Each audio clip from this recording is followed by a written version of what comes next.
Hello, family! How are you? Let's go! So, once and for all, let's ask our handsome brothers, how are you this week? I'm so good! And now, for our beautiful and amazing sisters! Come on, bro. For those who don't know me, I will introduce myself. I am Amos Joe Panang, or for short AJ, which is parang nearing a 6-month disciple na. Wow! Power! Also, the title for our benevolence this week is Rooted in Kindness, Benevolence in Action. Wow! And now, punta na tayo sa ating scripture, which is Hebrews chapter 13, verse 16. Come on. Say amen if you're there, brothers and sisters. Alright. Amen. Hebrews. Amen. Okay, it says here, and do not forget to do good and to share with others. For with such sacrifices, God is pleased. Wow. Okay, it says there that benevolence is not just an act of kindness. Right. It is a heart posture, a selfless of giving one's time, energy, resources for the benefit of others, without expecting anything in return. Right. It reflects the very nature of God, who continually gives and serves out of love. Come on. Okay, kung bakit ko sinasabi to, story time muna tayo.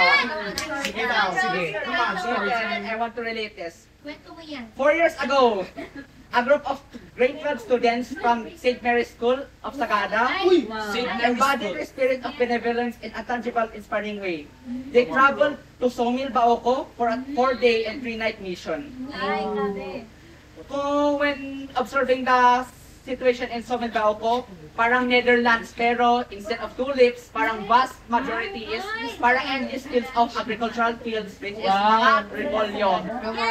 Let's go there. Not just, Wow. hindi ito just not for a leisure reward, but for us serve the community through tree planting. Wow. As Panka kasi is, when Somil Baoco, kung titignan mo, is that parang morely is they practice kaingin. Right. Kaingin system, which is sinusunog nila ang bundok just for agricultural. That's right. Kaya walang masyadong pa doon. And also, very scarce yung water. Kaya protected masyado ang watershed nila. Wow.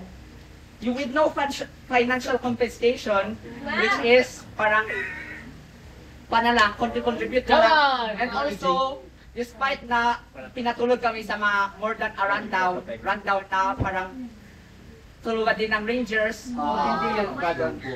With no financial compensation, they labored under the sun, digging, planting, and nurturing the land. Or parang yung purpose is all for the sake of the future generations and our environment. Come on, AJ. And yet, this simple yet profound act speaks volumes. Right. Just because na after that, pinakita namin yung parang protected na watershed. And let me tell you, brothers and sisters, Sige. when I tasted the water, it tastes like papaya. Whoa. That's good. On the way. It's not about sowing hope, responsibility, and love for the soil of the community. Right. Their work will bear fruit for years to come, literally and spiritually. Even though na after so many years, hindi ko pa rin binibisita kung ano yung situation ng kung tumubo yung puno pa o parang Let's go there. hindi ko pa binibisita. Because this benevolence mirrors us God that is this with acts of goodness and sharing. Come on. These students did not just giving without expecting, but serving without seeking recognition and acting as stewards of God's creation. Wow, Steve. Okay, brothers and sisters, yung encouragement ko lang sa'yo, to everyone who took part, your actions matter. Unseen or seen. You may never see the lives your kindness will touch, but you know that God sees, and the seeds you planted, both in the ground and people's heart, will grow. Let your actions remind others that true impact doesn't always wear a medal. Sometimes it wears muddy shoes and servant's heart. Keep going good, brothers and sisters. Even no one is watching, because that when is matters the most. Right. Yun lang ang masasabi ko, brothers and sisters. To God be all the glory.